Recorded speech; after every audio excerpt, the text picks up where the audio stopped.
பிரியமானவர்களே, இனிய காலை வணக்கம். கற்போம் சில வசனம்.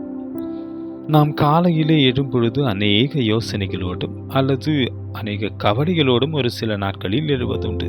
அப்படியாய் ஒரு பெண்மணி தன்னுடைய பிள்ளையை குறித்தும் தன்னுடைய வாழ்க்கையை குறித்தும் கவலையோடு கூட எழுவாள்.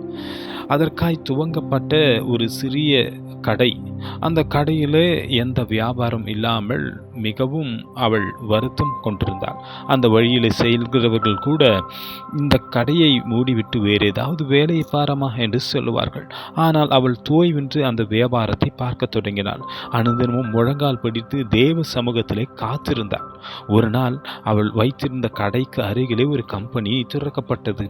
அதனால் அங்கு சேர்ந்த வேலையாட்கள் இவளுடைய கடையிலே வாங்க தொடங்கினார்கள்.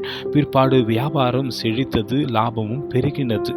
உடனே தேவ சமூகத்தில் அவள் கடந்து போய் முழங்கால் படியிட்டு தேவனுக்கு நன்றி சொன்னாள்.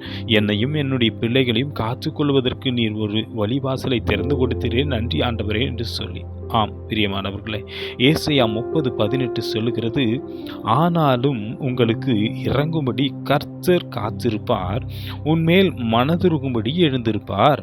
கர்த்தர் நீதி செய்கிற தேவன், அவருக்கு காத்திருக்கிற அனைவரும் பாக்கியவான்கள் என்று சொல்லி.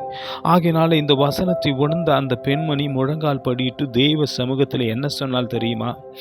தேவனே, நான் நீர் கொடுக்க போகிற ஆசீர்வாதத்துக்காய் காத்திருந்தேன் என்று நினைத்தேன். ஆனால் இல்லை, உண்மையிலே நீர் எனக்கு நல்லதொரு ஆசீர்வாதத்தை கொடுக்கவே காத்திருந்தீர் என்பதை நான் இன்றைக்கு உணர்கிறேன் என்று சொல்லி மனதார தேவனுக்கு நன்றி செலுத்தினார்.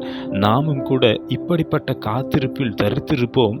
நம்முடைய எல்லா தேவைகளும் தேவன் சந்தித்து வழிநடத்துவார் என்பதிலே சந்தேகமில்லை. தேவன் தாமே இந்த வார்த்தையின்படி உங்களையும் ஆசீர்வதித்து வழிநடத்துவாராக. ஆமேன், ஆமேன், ஆமேன்.